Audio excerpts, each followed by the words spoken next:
Hello. If you're joining me today, thank you. Appreciate you joining, and I hope you find it interesting and useful. I'm planning to do these 3 times a week, just very short, just little snippets, little insights, little thoughts of really my experience in the workplace and in employee engagement. And I'd love your contributions. Please either comment or email me or just give me some feedback on anything that you think needs to be covered, should be covered. What's working in the workplace, what isn't working in the workplace at the moment. I'd love to know what you're thinking and what you're experiencing. But I'm primarily focused on leadership and neuroscience-based leadership and resilience. That's really my passion, if you like, understanding how we work, how we think, what motivates us, what makes us continue to stay motivated in the workplace, what's important to us in who we work with and what we're doing. So it's the holistic approach really to employee engagement and specifically leadership and high performance.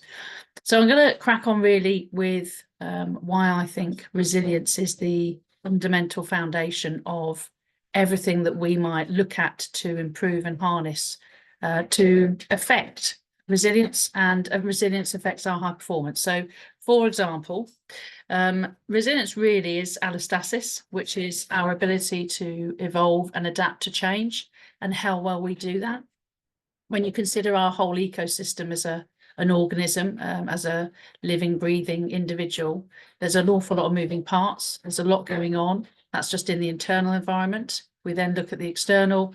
There's all the other side of climate change, economic change, the competition in the marketplace, the speed of innovation and AI and technology and regulation. There's just if you're in marketing, you'll understand the whole PESTLE external approach to where are we now and what should we be doing and how are we coping with it.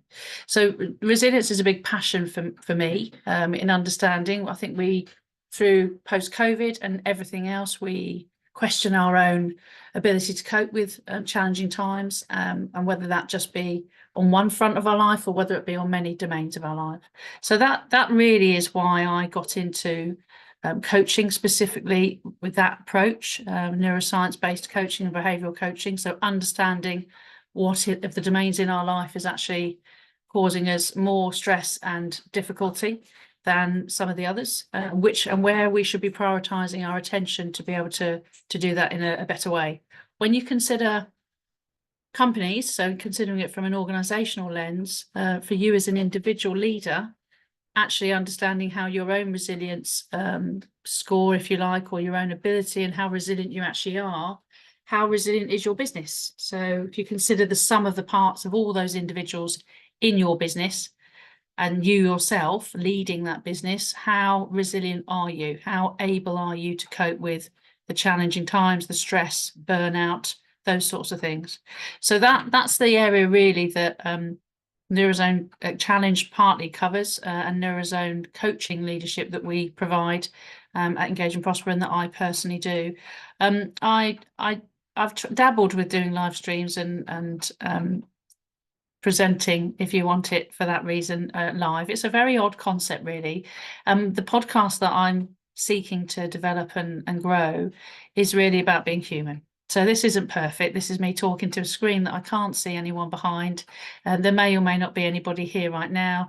There may be people in the future that actually look at this and play it back on double speed, probably. I might sound like Mickey Mouse when you do, because I do talk fast anyway. But I think sometimes you can just want it to be perfect, and then so therefore you never do it. So procrastination becomes part of it, really. I've spent a lot of time in my life doing presentations and taking lots of time at them because I want to be just right or just enough or whatever, and they tend to end up being too much information. And I just think actually people need to opt in and out of the things that resonate with them and the people that they have some sort of association or affiliation with. So that's why this is a bit free rolling. You can't really make notes. I did do a live audio event the other day. You can't record them. The benefit of them is that you can sit and look at bits of paper and things and nobody really knows. But the video, every time I look down, you'll be able to see that I'm looking at these notes. So anyway, so effectively what I'm looking to do over these next X amount of episodes or live streams or whatever we call them is really to address what I think is perhaps not working from our resilience point of view in the workplace, and how that really overlays with the human element and humanizing the employee experience. Because I think we've got brilliant at using technology to automate so many things that make it better, the experience better, more effective, more efficient. But I don't think that it actually is. I've got somebody saying that it's being live streamed and they're not in it, so I don't know what's happening there really. So I'll carry on and then I'll play it back if I get to. But so yeah, so effectively, when we consider what does make us resilient in our life, there are a whole host of those, including all the domains in neuroscience, which is the connectors, so our social side of it. There is a massive loneliness, I think, between a lot of people. And we need that for our resilience. We need people to lean on. We need people to connect to. We need people to distract us, to entertain us, to help us be positive on a day that we're not feeling that, depending on our own resilience and our own ability. So effectively, the Neurozone covers a load of different domains, 5 key domains really, that are very relevant to your life and how you manage your body rhythms, your sense of self, your energy, your ability to grow and learn and adapt. So they're very specific in what they go through, and what they actually are able to do is help you understand your resilience, help you think and connect more of your neurons and your own approach, and analyze and reflect in a way that allows you to start to grow and develop new ways of thinking. You know, the brain is neuroplastic, so it is able to evolve and adapt. That's what we do all the time. And I think things like hybrid working, those sort of challenges mean that it's great. We have one element perhaps where we can balance our body rhythms, because we can now sleep better. We're not maybe traveling so much. We're not stressed on that type of commute thing, or maybe the cost of commuting, or whatever it might be, or childcare or things like that. But actually, on the other hand, are we connecting enough? Are we building the relationships that we would? Are we having the incidental conversations and experiences or opportunities to arrange something to get together and do things that actually balance all of those things in our life? If you think about it as an equalizer, you know, do we have enough in each pot that we're doing, that we're giving attention to, and that we're actually having a contentful life where nothing is oversteered, and we're not doing too much like the workaholics, you know, working at specific times for a sustained period of time, working really hard.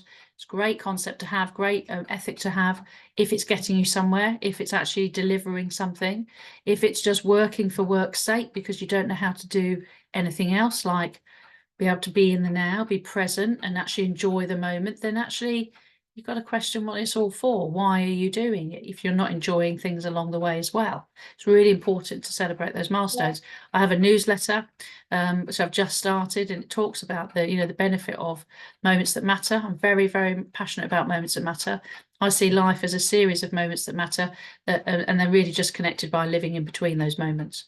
And ultimately, moments that matter aren't just brilliant, happy ones. They can also be difficult ones that are challenging. So consider those things in your life as well. The other things I want to consider and talk about over the next few issues really are things about, say, the power of your words. So that inner dialogue that you talk to yourself about. You are meant to be your biggest cheerleader. There's no point in just beating yourself up. Great, sometimes it's great to be able to reflect and say you need to do better. But then on the other hand, you don't want to be making yourself feel rubbish, because that doesn't help. It doesn't achieve anything, and it's wasted energy.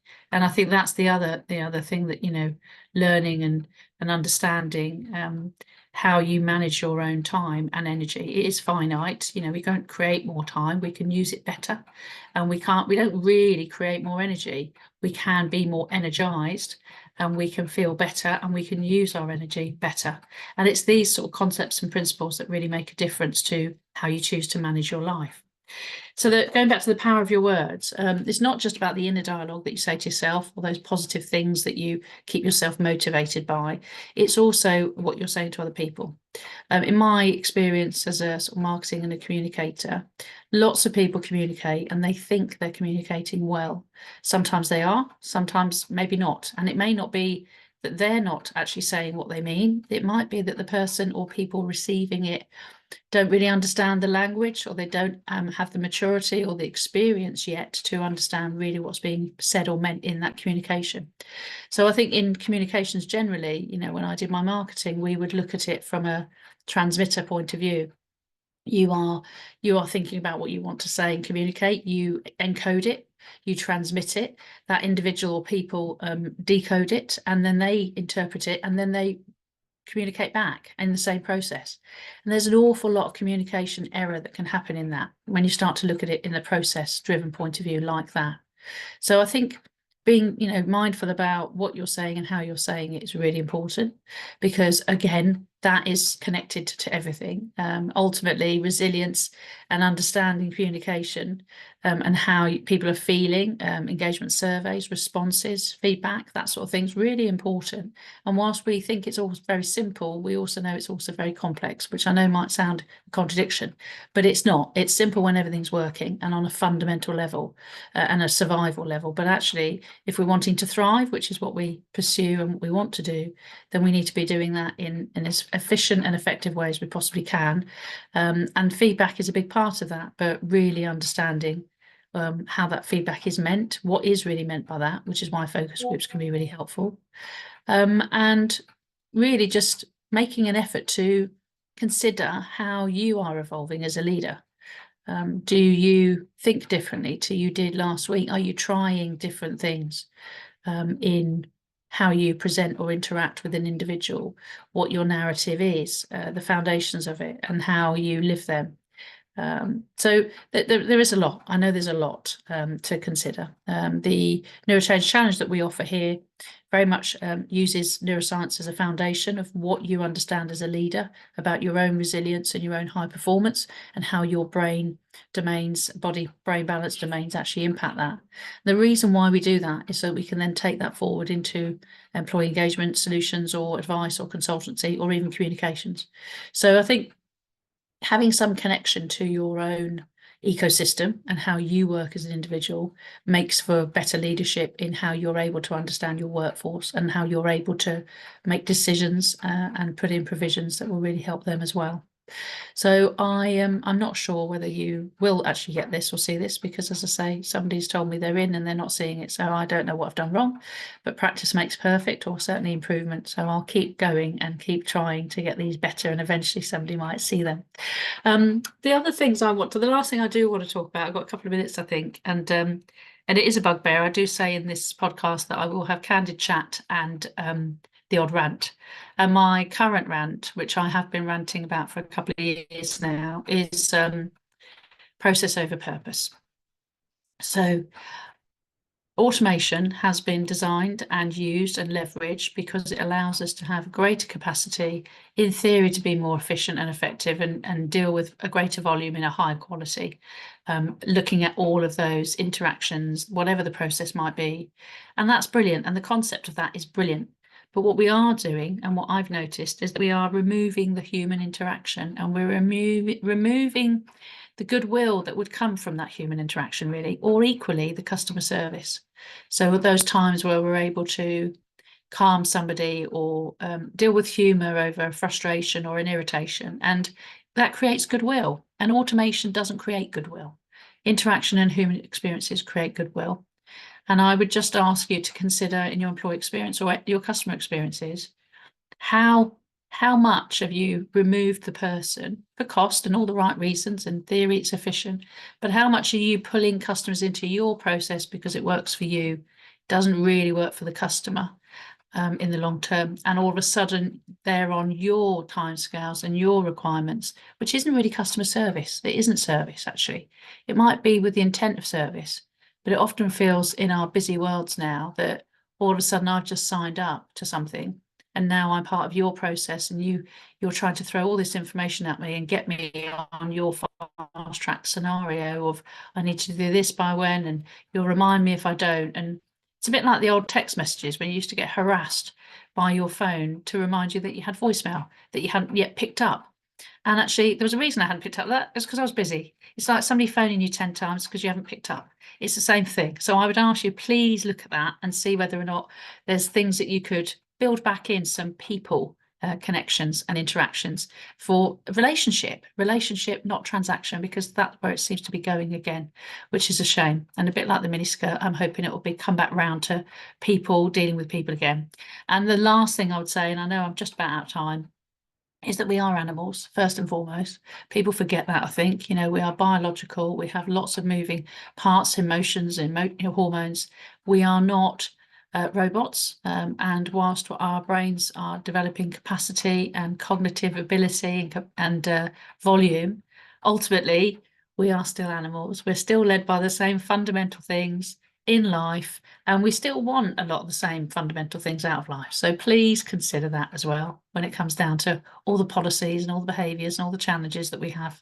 So anyway, I don't know if this will be even seen by anyone, but at least I've popped the cherry, as they say, of a live stream, or if I think I have on LinkedIn. It's not as straightforward as you think, doing all kinds of things when you're using different technology. So anyway, thanks for joining me, and maybe I'll see you again, or hear you again anyway. Thanks.